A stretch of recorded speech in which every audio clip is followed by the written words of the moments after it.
હિંમતનગર તાલુકાના રંગપુર ગામમાં સરપંચે નશો કરી બખેડો કરી રહ્યા હોવાની અંગે પોલીસને જાણ કર્યા બાદ પોલીસે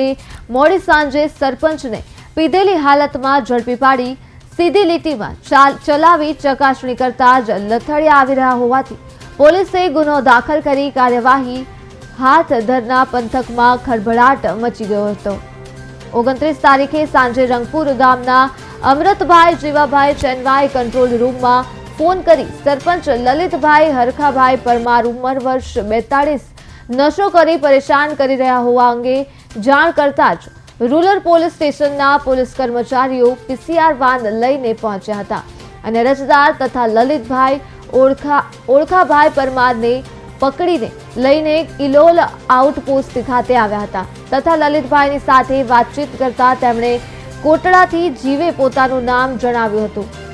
અને સીધી લીટીમાં ચલાવી જોતા લથડિયા ખાઈ રહ્યા હોવાથી દારૂ પીધાનું નશો કર્યા હોવાનું સ્થાપિત થતા મેડિકલ વગેરે કાર્યવાહી હાથ ધરી અને ગુનો નોંધી વધુ તપાસ હાથ ધરી હતી।